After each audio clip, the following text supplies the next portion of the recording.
All right, guys, it's Monday again, and yes, my hair is the same, and my cooking tank top. But welcome back to Angry RV Hippie, where today, Mondays, as you guys all know and follow, and thank you so much for clicking and subscribing. The more follows I get, the more way that I can reach everybody. And as everybody knows, Mondays are big prep days, so what are we making? Guess. We got chicken broth, we got onions, we got celery, we got carrots, we got jalapenos, we got chicken thighs, and some purple rice. That's right, guys. Today we are making homemade chicken and rice soup from batch in an RV. And we're doing it Hashimoto style, which means AIP diet. We're going to do anti-inflammatory ingredients. That way it's going to be very good on gut health.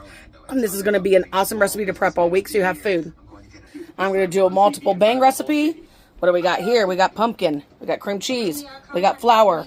I am either, at this point, I'm going to surprise you, homemade pumpkin roll from scratch, or we might do like a pumpkin cheesecake bar. So keep following and on to the second step, and I'll walk you guys through how to make all this in your tiny space. Look at what I'm working with here, guys.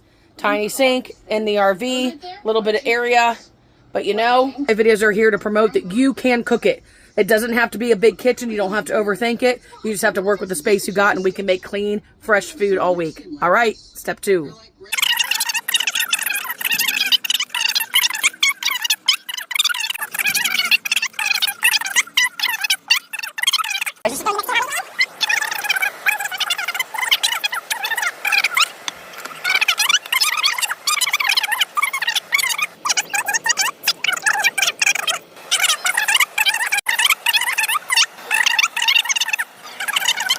And look at that, guys.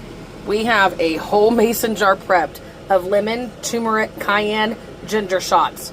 This whole thing cost me $5. That's going to give me probably 2 weeks of shots.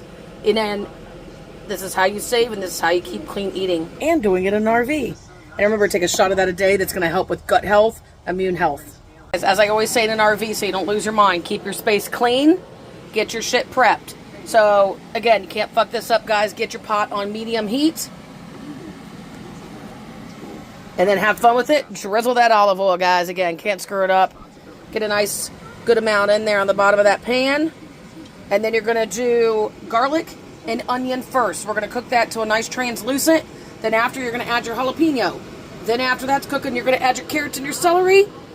And then wait for step 2. Listen, guys, as that's cooking up in the oil, the secret trick is just add a little bit of your chicken broth. I'm talking about a tablespoon to 2 tablespoons as your veggies cook in so they can really soak up that broth. So go ahead and add a couple tablespoons into the veggies.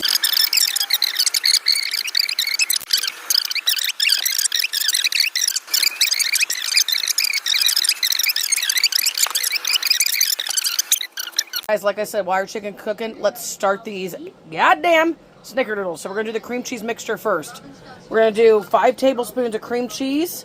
You're going to do 2 tablespoons of sugar. I like to use coconut sugar because it's low glycemic and it helps with my Hashimoto's. And you're going to do about a teaspoon of vanilla extract. If you don't have vanilla, you can use maple syrup, whatever your little heart desires. Again, whatever sugar. But again, 5 tablespoons of cream cheese, 2 tablespoons of sugar, 1 teaspoon to 1 tablespoon of vanilla extract.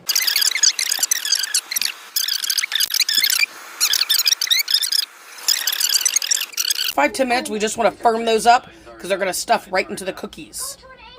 Alright, guys, that chicken's looking nice and ready. You know when it's about 3/4 done, so let's go ahead and pull those out. Just use a knife and fork and just start shredding, and then we're going to add it back in there. Alright, guys, now that we shredded up our chicken, go ahead and add in another 32 ounce of broth. Again, we're going to get creative. I'm going to do a whole thing of portobello mushrooms. Kick that back up to a boil. Let that boil up, and then we're going to go down to a simmer. And again, just be creative. If you guys want more broth, add more broth. But if not, let's let that chicken soup stew for a good 40 minutes and keep seasoning and taste as you go. And I almost forgot because I'm an idiot. About 30 minutes in, let the chicken and the sauce cook. You're going to add in your rice. Because again, I'm not using pasta because of gut healthy. So again, you guys, if you want to use pasta, feel free, but I'm just using rice.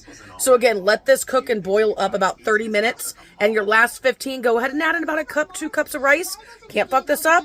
And enjoy. And we're going to show you the end at the very final bowl. Okay, guys, get 1/2 cup of pumpkin puree on a plate. Blot it with this napkin like this. It's just going to drain some of the moisture out of the pumpkin. And then set that aside. Then you're going to do 1/2 cup of butter that's been sitting out soft. We're going to do 1/3 cup of, again, I use the coconut palm sugar. You guys can use regular sugar. And then 1/3 cup of brown sugar. Take an electric mixer and going to whip that until it's nice and frothy. All right, guys, back to soup. I went ahead and added in, just to give you the exact recipe, I did 3 cups of the rice. So add your rice in, get that temperature down to low, and cook it about 20 more minutes, and then just let that simmer. Now the soup is basically almost finished. Here's how your light and fluffy butter sugar mix. All right, onto the flour. Guys, now we're going to beat in 1 egg yolk, 1 teaspoon of vanilla extract. Again, if you don't have that, 1 teaspoon of maple syrup, and that 1/2 cup of pumpkin puree. Beat that in, and then we're going to add in the flour ingredients. Guys, next step, you're going to do a 1/2 teaspoon of baking soda.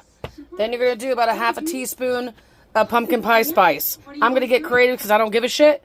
And I'm going to toss in a little bit of allspice. I'm going to add a little dab of cloves. Can't mess this up. Let's do that. And then you're going to do a 1.5 cup of flour. Any flour choice that you want, but I'm going to use my favorite for anti-inflammatory, King Arthur all-purpose unbleached flour. Okay, mix all this together. On to step 3. Guys, that's how your flour mix should look. Let it sit for about 20 minutes, and we're going to work on the cinnamon sugar spread for the snickerdoodle part. Guys, while your dough's resting, do about 1/4 cup of sugar and mix cinnamon and some pumpkin spice in there. All right, guys, get those cheese balls out of the freezer. They should be nice and firm. All right, we're going to go back to the dough. I'm going to show you guys how to stuff these cookies, and then we're going to get them baking. All right, guys, here's what we're going to do. Here's your little balls. Again, make them pretty small. So you're going to take one, go on your sprayed cookie sheet. Make sure to wipe it off. Okay, you're going to pat that puppy down like that, okay? Nice and flat. Then, you're going to come over here and you're going to take your cream cheese ball. Boom.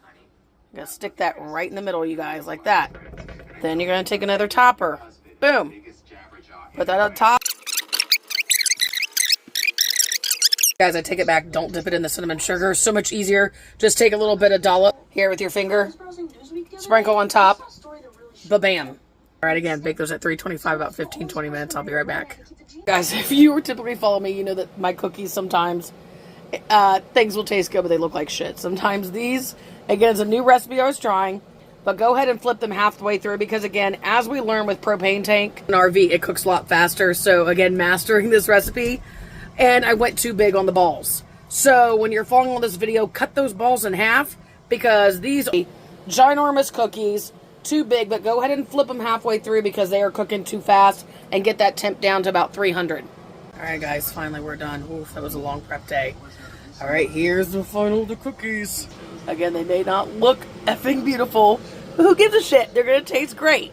Let's go ahead and give them a taste. Now that's impressive. Look at that center of that cookie, you guys. That nice cream cheese. Whoa.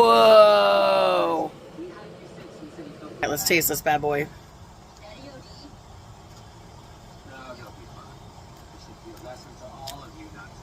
Wow. Holy shit. Guys. Those are sexy. Those are sexy. Alright. Like I said, be sure, click and subscribe. Angry RV Hippie. Let's move on to the soup and see how that looks. Guys, and there's your amazing wild rice homemade chicken soup. If this is not the shit's tits, then I don't know what is. Please subscribe. Follow me on Angry RV Hippie. Follow me on Instagram, TikTok. I'm posting everywhere. And again, if you guys have questions, you have recipes, please DM me and ask.